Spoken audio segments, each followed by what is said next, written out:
علیکم ورحمۃ اللہ وبرکاتہ۔ اعوذ باللہ من الشیطان الرجیم، بسم اللہ الرحمن الرحیم۔ رب اشرح لی صدری ویسر لی امری واحلل عقدۃ من لسانی یفقہوا قولی۔ رب زدنی علما، رب یسر ولا تعسر وتمم الخیر۔ الحمدللہ، آج ہم سپارہ نمبر 9 کا آغاز کریں گے۔ بسم اللہ الرحمن الرحیم۔ اس پارے کا آغاز ہوتا ہے کہ اور ہم نے کسی بستی میں کوئی نبی نہیں بھیجا کہ وہاں کے رہنے والوں کو ہم نے سختی اور تکلیف میں نہ پکڑا ہوتا کہ وہ گڑ گڑائیں۔ مطلب یہ کہ جب کسی بستی میں بھی ہم نے رسول بھیجا، انہوں نے اس کی تکذیب کی، جس کی پاداش میں ہم نے ان کو بیماری اور محتاجی میں مبتلا کر دیا، جس کا مقصد یہ تھا کہ وہ اللہ تعالیٰ کی طرف رجوع کریں، اللہ تعالیٰ کی طرف رخ کریں اور اس کی بارگاہ میں گڑ گڑائیں۔ یعنی انہیں مصائب اور مشکلات میں مبتلا کرنے کی ریزن یہ تھی کہ وہ عاجزی اختیار کریں۔ مختلف اقوام کو اللہ تعالیٰ مختلف طریقوں سے آزمائش کی اللہ تعالیٰ نے، جیسے ہم نے سورۃ البقرہ میں پڑھا کہ اللہ تعالیٰ کبھی خوف سے، کبھی بھوک سے، کبھی مال و زر میں کمی سے آزمائش کریں گے۔ تو ان ساری آزمائشوں کی کوئی نہ کوئی ریزنز ہوتی ہیں، اللہ تعالیٰ کی مصلحت اس میں پوشیدہ ہوتی ہے، تاکہ انسان جب مشکل حالات کو فیس کرے تو اسے یہ سوچنے اور سمجھنے کا چانس ملے کہ میں کس طرح ان ڈیفیکلٹ سچویشن سے نکل سکتا ہوں، اور کون سی ایسی ہستی ہے جو ان حالات سے ہمیں نکال سکتی ہے۔ اسی وجہ سے لوگوں میں پھر عاجزی پیدا ہوتی ہے۔ دیکھیں، اسی ایگزامپل ہمیں کل کے سبق سے ملتی ہے کہ جو کہ حضرت آدم علیہ السلام اور شیطان کے واقعات میں آیا کہ شیطان کے کبر نے اسے حق کی قبولیت سے روکا، اور حضرت آدم علیہ السلام کی عاجزی نے انہیں اللہ تعالیٰ کی بارگاہ میں توبہ کرنے والا، رجوع کرنے والا بنایا، یہاں تک کہ ان کی توبہ پھر اللہ تعالیٰ نے قبول کر لی۔ پھر آگے کہا جا رہا ہے کہ اور اگر ان بستیوں کے رہنے والے ایمان لے آتے اور پرہیزگاری اختیار کرتے تو ہم ان پر آسمان اور زمین کی برکتیں کھول دیتے، لیکن انہوں نے تکذیب کی، جھٹلایا، تو ہم نے ان کے اعمال کی وجہ سے ان کو پکڑ لیا۔ پھر اللہ تعالیٰ ایک سوال کر رہے ہیں آگے، کیا پس وہ اللہ تعالیٰ کی اس پکڑ سے بے فکر ہو گئے؟ اللہ تعالیٰ کی پکڑ سے سوائے ان کے جن کی شامت ہی آ گئی ہو اور کوئی بے فکر نہیں ہوتا۔ ان آیات میں اللہ تعالیٰ نے پہلے یہ بیان فرمایا ہے کہ ایمان و تقوی ایسی چیز ہے کہ جس بستی کے لوگ اسے اپنا لیں تو ان پر اللہ تعالیٰ آسمان اور زمین کی برکتوں کے، رحمتوں کے دروازے کھول دیتا ہے، یعنی حسب ضرورت انہیں آسمان سے بارش مہیا فرماتا ہے اور زمین اسے سیراب ہو کر خوب پیداوار دیتی ہے۔ رزلٹ کے طور پر کیا ہوتا ہے کہ خوشحالی و فراوانی ان کا مقدر بن جاتی ہے، لیکن اس کے برعکس تکذیب، جھٹلانا اور کفر کا راستہ اختیار کرنے پر قومیں اللہ تعالیٰ کے عذاب کی مستحق ٹھہر جاتی ہیں، اس کی حقدار ٹھہر جاتی ہیں۔ پھر پتہ نہیں ہوتا کہ شب و روز کی کس گھڑی میں عذاب آ جائے اور رستی کھیلتی بستیوں کو آنے واحد میں کھنڈر بنا کے رکھ دے۔ یعنی اللہ تعالیٰ جب پکڑ کرنے پر آتا ہے تو 1 سیکنڈ لگتا ہے اور سب کچھ جو پراپر سیٹ ہوتا ہے تباہ و برباد ہو جاتا ہے۔ ہمارے سامنے اس کی اگزامپل موجود ہے، جو ضلع پاکستان میں ہے، اس نے ہر طرف کتنی تباہی مچائی، سب کچھ کس طرح برباد ہو کر رہ گیا۔ اسی لیے اللہ تعالیٰ کی تدبیروں سے بے خوف نہیں ہونا چاہیے، اس بے خوفی کا نتیجہ سوائے خسارے و نقصان کے اور کچھ نہیں۔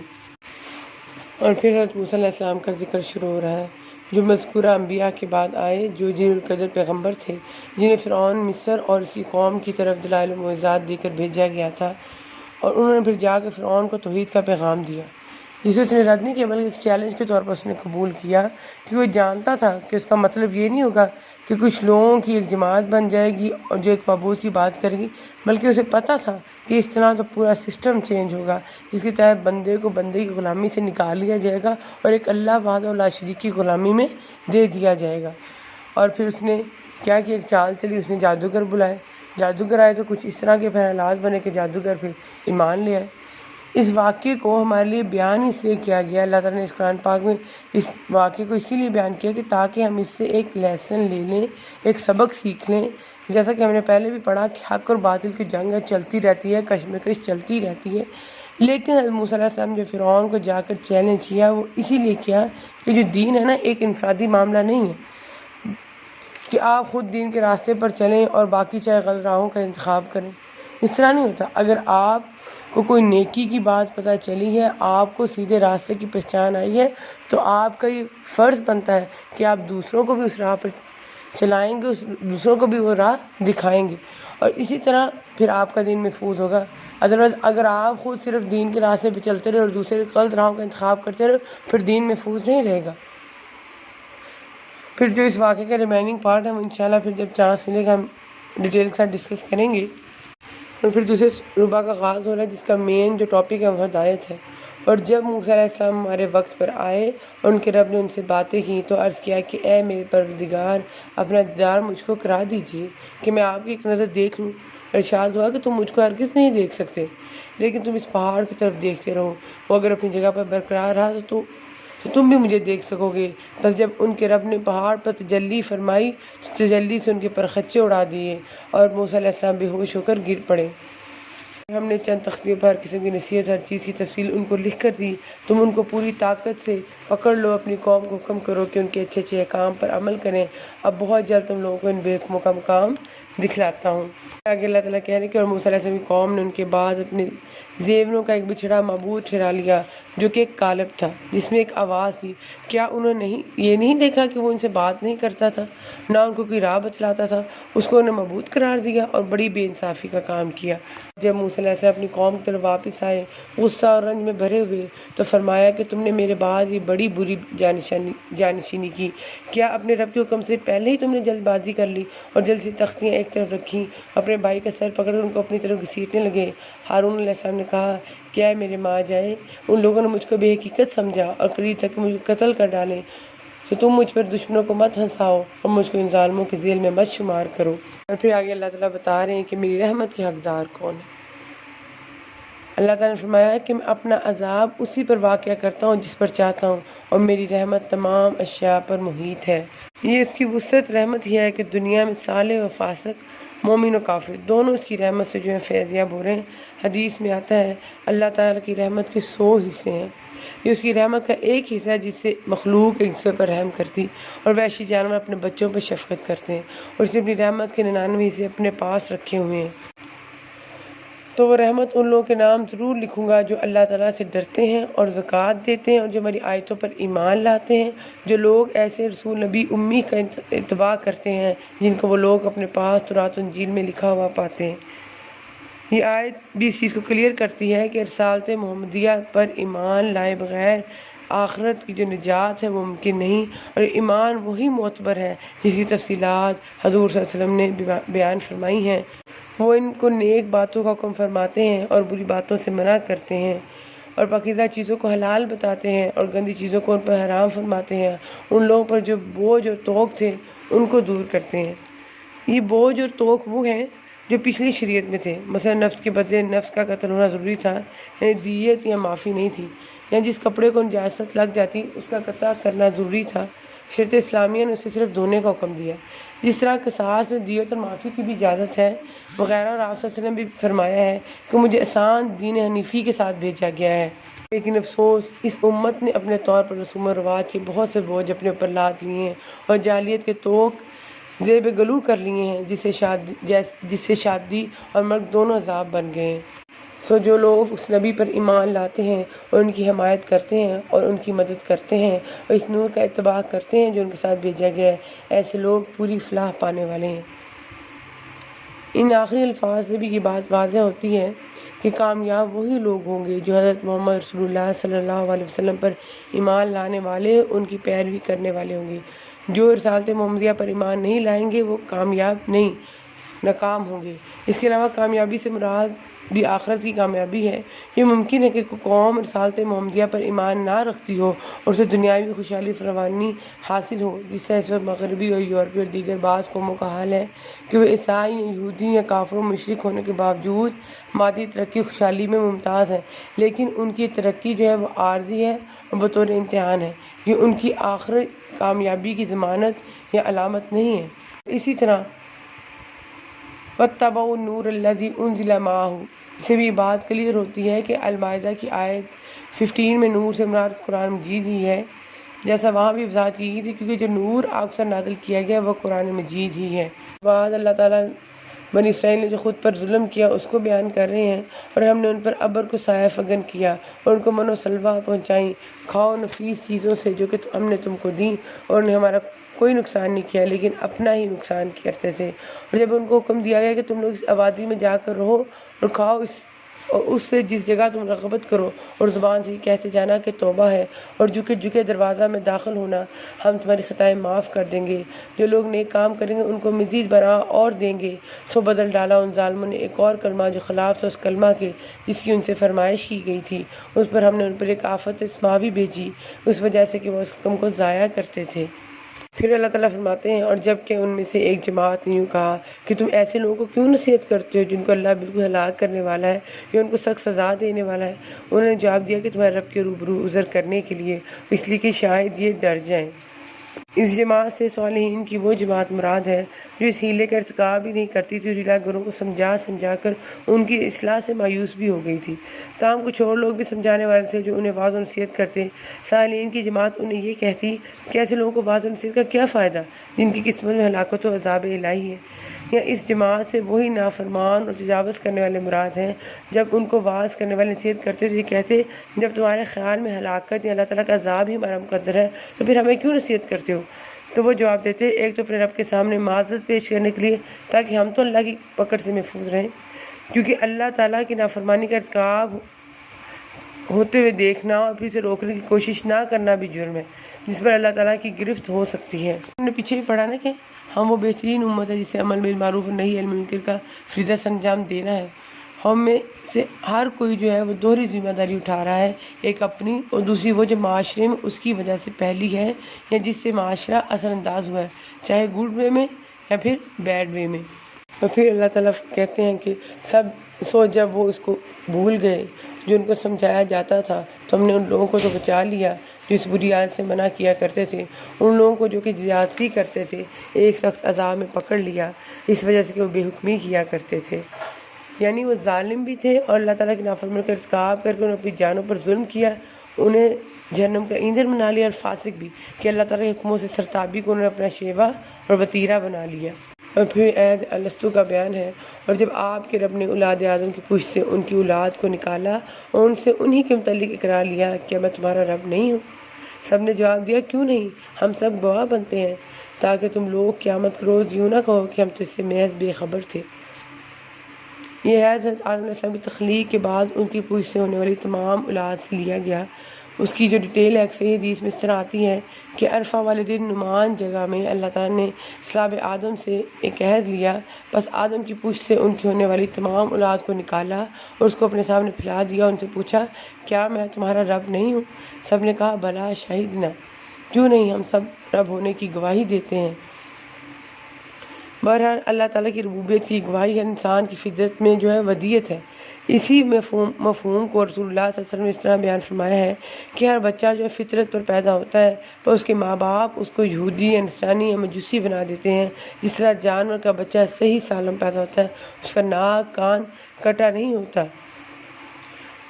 اور صحیح مسلم کی روایت ہے، اللہ تعالیٰ فرماتے ہیں، میں نے اپنے بندوں کو حنیف یعنی اللہ تعالیٰ کی طرف یکسو سے متوجہ ہونے والا پیدا کیا ہے، بس شیطان ان کو ان کے دین فطری سے گمراہ کر دیتا ہے۔ یہ فطرت یا دین فطرت یہی رب کی توحید اور اس کی نازل کردہ شریعت ہے جو اب اسلام کی صورت میں محفوظ اور موجود ہے۔ اور پھر آگے اللہ تعالیٰ کہہ رہے ہیں کہ اگر ہم چاہتے تو اس کو ان آیتوں کی بدولت بلند مرتبہ کر دیتے، لیکن وہ تو دنیا کی طرف مائل ہو گیا اور اپنی نفسانی خواہش کی پیروی کرنے لگا، سو اس کی حالت کتے کی سی ہو گئی کہ اگر تو اس پر حملہ کرے تب بھی ہانکے یا اس کو چھوڑ دے تب بھی ہانپے۔ یہی حالت ان لوگوں کی ہے جنہوں نے ہماری آیتوں کو جھٹلایا، سو آپ اس حال کو بیان کر دیجئے، شاید وہ لوگ کچھ سوچیں۔ یہاں پر اللہ تعالیٰ کتے کی مثال دے کر سمجھا رہے ہیں کہ اس کی یہ عادت ہے کہ وہ شکم سیر ہو یا بھوکا، تندرست ہو یا بیمار، تھکا ماندہ ہو یا توانا، ہر حال میں زبان باہر نکالے جو ہانپتا رہتا ہے۔ یہی حال ایسے شخص کا ہے، اسے نصیحت کرو یا نہ کرو، اس کا حال جو وہ ایک ہی رہے گا اور دنیا کے مال اور متاع کے لیے اس کی رال جو ہے وہ ٹپکتی رہے گی۔ اس آیت میں نفس کو کنٹرول کرنے کی ترغیب دی گئی، اور اس کی سب سے بیسک اگزامپل روزہ ہے کہ ہمیں ایک پلانر کے تحت اس روزے کے دوران زندگی گزارنی پڑتی ہے، اس عبادت کو پورا کرنا ہوتا ہے، بھوک پیاس برداشت کرنی پڑتی ہے، قیام جو ہے طویل کرنا پڑتا ہے، تلاوت قرآن پاک کا دورانیہ بھی پڑھانا ہوتا ہے۔ ان سب کا پرپس کیا ہوتا ہے؟ یہ ہوتا ہے کہ بجائے اس کے کہ آپ نفس کے غلام بنیں، آپ نفس کو اپنا غلام بنا لیں، اس سے پہلے کہ خواہش نفس کی پیروی آپ کو حیوانیت کی سطح پر لے جائے۔ اور پھر آگے اللہ تعالیٰ ہدایت دے رہے ہیں کہ اور اچھے اچھے نام اللہ ہی کے لیے ہیں، سوری ناموں سے اللہ ہی کو موسوم کیا کرو۔ اللہ تعالیٰ کے ان اچھے ناموں سے مراد اللہ تعالیٰ کے وہ نام ہیں جن سے اس کی مختلف صفات، اللہ تعالیٰ کی عظمت و جلالت اور قدرت و طاقت کا اظہار ہوتا ہے۔ حدیث میں آتا ہے کہ جو ان کو شمار کرے گا جنت میں داخل ہوگا۔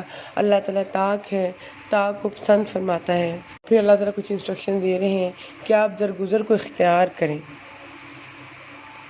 اس کی تائید ان احادیث سے بھی ہوتی ہے جن میں ظلم کے مقابلے میں معاف کر دینے، قطع رحمی کے مقابلے میں صلہ رحمی اور برائی کے بدلے احسان کرنے کی تلقین کی گئی ہے۔ نیک کام کی تعلیم دیں اور جہلوں سے ایک کنارہ ہو جائیں۔ اگر آپ کو کوئی وسوسہ شیطان کی طرف سے آنے لگے تو اللہ کی پناہ مانگ لیا کیجیے، بلا شبہ خوب سننے والا، خوب جاننے والا ہے۔ یعنی جب آپ نیکی کا حکم دینے میں تمام حجتیں پوری کر چکے ہیں پھر بھی وہ نہ مانے تو ان سے منہ موڑ لیں اور ان کی جھگڑوں کا حماقتوں کا جواب نہ دیں۔ اور اس موقع پر اگر آپ کو شیطان اشتعال میں لانے کی کوشش کرے تو آپ اللہ تعالیٰ کی پھر پناہ طلب فرمائیں۔ پھر چوتھا کہ ربا کے آغاز کے ساتھ ہی سورۃ انفال کی ابتدا ہو جاتی ہے۔ بسم اللہ الرحمن الرحیم۔ سورۃ انفال مدنی سورت ہے، اس کی 75 آیات اور 10 رکوع ہیں۔ اس کا آغاز ہوتا ہے کہ لوگ آپ سے غنیمتوں کا حکم دریافت فرماتے ہیں، آپ فرما دیجئے کہ یہ غنیمتیں اللہ کی ہیں اور رسول کی ہیں۔ سورۃ انفال کے آغاز میں بتایا جا رہا ہے کہ جب مال غنیمت کی تقسیم کے معاملے میں لوگوں میں عجب تنازع کا ماحول قائم ہو گیا تھا کہ کس کو ملنا چاہیے، تو اللہ تعالیٰ نے پھر خمس کو مقرر کیا۔ سو تم اللہ تعالیٰ سے ڈرو اور اپنے باہمی تعلقات کی اصلاح کرو اور اللہ تعالیٰ اس کے رسول کی اطاعت کرو اگر تم ایمان والے ہو۔ اس کا مطلب یہ ہوا کہ مذکورہ تینوں باتوں پر عمل کے بغیر جو ایمان مکمل نہیں۔ اس سے تقوی، اصلاح ذات البین اور اللہ اور رسول کی اطاعت کی جو امپورٹنس ہے وہ کلیئر ہو گئی ہے۔ خاص طور پر مال غنیمت کی تقسیم میں ان دونوں امور پر عمل جو ہے نہایت ضروری ہے، کیونکہ مال کی تقسیم میں باہمی فساد کا بھی شدید اندیشہ رہتا ہے۔ اس کے علاج کے لیے اصلاح ذات البین پر زور دیا، ہیرا پھیری اور خیانت کا بھی امکان رہتا ہے، اس کے لیے تقویٰ کا حکم دیا۔ اس کے باوجود بھی کوئی کوتاہی ہو جائے تو اس کا حل اللہ اور رسول کی اطاعت میں مضمر ہے۔ اہل ایمان کی 4 صفات بیان کی گئی ہیں جو ہم نے پہلے بھی پڑھی ہیں کہ وہ اللہ اور اس کے رسول صلی اللہ علیہ وسلم کی اطاعت کرتے ہیں، نہ کہ صرف اللہ کی یعنی قرآن کی۔ اللہ کا ذکر سن کر اللہ کی جلالت و عظمت سے ان کے دل کانپ اٹھتے ہیں، تلاوت قرآن سے ان کے ایمانوں میں اضافہ ہوتا ہے، وہ اپنے رب پر توکل کرتے ہیں۔ پھر جنگ بدر کا پس منظر بیان کیا گیا ہے، اس میں جو کیفیات مسلمانوں پر طاری ہوئی، جن حالات کو انہوں نے فیس کیا اور جو اللہ تعالیٰ مسلمانوں پر انعامات احسانات کیے ان کو بیان کیا گیا ہے۔ یعنی فرشتوں کا نزول تو اسے خوشخبری اور تمہارے دلوں کے اطمینان کے لیے تھا، ورنہ اصل میں تو اللہ تعالیٰ کی طرف سے تھی۔ اور پھر جنگ احد کے ساتھ جنگ بدر میں بھی اللہ تعالیٰ نے مسلمانوں پر اونگ طاری کر دی، جس سے ان کے دلوں کے بوجھ ہلکے ہو گئے اور اطمینان و سکون کی خاص کیفیت ان پر طاری ہوگی۔ پھر تیسرا انعام یہ کیا کہ بارش نازل فرما دی، جس سے ایک تو ریتی زمین میں نقل و حرکت جو ہے وہ آسان ہوگی، دوسرے وضو و طہارت میں آسانی ہوگی۔ چوتھا انعام یہ تھا کہ جو دلوں کو اور قدموں کو مضبوط کر دیا گیا، اور یہ اللہ تعالیٰ نے فرشتوں کے ذریعے سے خاص اپنی طرف سے جس طریقے سے مسلمان کی بدر میں مدد فرمائی اس کا بیان ہے۔ اللہ تعالیٰ آگے کہہ رہے ہیں وَمَا رَمِيتَ إِذْ رَمِيتَ وَلَكِنَّ اللَّهَ رَمَىٰ، اور آپ نے خاک کی مٹھی نہیں پھینکی بلکہ اللہ تعالیٰ نے وہ پھینکی۔ یہ معجزہ بھی جو اس وقت اللہ تعالیٰ کی مدد سے ظاہر ہوا مسلمانوں کی کامیابی میں بہت مددگار ثابت ہوا۔ اللہ تعالیٰ فرما رہے ہیں کہ اے پیغمبر، کنکریاں بے شک آپ نے پھینکی تھی لیکن اس میں تاثیر ہم نے پیدا کی تھی، اگر ہم اس میں یہ تاثیر پیدا نہ کرتے تو یہ کنکریاں کیا کر سکتی تھی، اس لیے بھی یہ بھی دراصل ہمارا ہی کام تھا نہ کہ آپ کا۔ پھر حکم دیا جا رہا ہے کہ اے ایمان والو، تم اللہ اور اس کے رسول کے کہنے کو بجا لاؤ جبکہ رسول تم کو تمہاری زندگی بخش چیز کی طرف بلاتے ہوں، اور جان رکھو کہ اللہ تعالیٰ آدمی اور اس کے قلب کے درمیان آڑ بن جایا کرتا ہے، اور بلا شبہ تم سب کو اللہ ہی کے پاس جمع ہونا ہے۔ اس کا مفہوم یہ بیان کیا گیا ہے کہ وہ اپنے بندوں کے دلوں پر پورا اختیار رکھتا ہے، اور جب چاہتا ہے ان کے دلوں کے درمیان حائل ہو جاتا ہے، حتیٰ کہ انسان اللہ تعالیٰ کی مرضی بغیر کسی چیز کو پا نہیں سکتا۔ بعض نے اسے جنگ بدر سے متعلق قرار دیا ہے کہ مسلمان دشمن کی کثرت سے خوف زدہ تھے تو اللہ تعالیٰ نے دلوں کے درمیان حائل ہو کر مسلمان کے دلوں میں موجود خوف کو امن میں بدل دیا۔ یعنی اس آیت سے سارے مفہوم مراد ہو سکتے ہیں۔ ایک حدیث میں رسول اللہ صلی اللہ علیہ وسلم نے فرمایا بنی آدم کے دل جو ہیں وہ ایک دل کی طرح رحمان کی 2 انگلیوں کے درمیان ہے، انہیں جس طرح چاہتا ہے پھیر دیتا ہے۔ پھر آپ صلی اللہ علیہ وسلم یہ دعا پڑھی کہ اے دلوں کے پھیرنے والے، ہمارے دلوں کو اپنی اطاعت کی طرف پھیر دے۔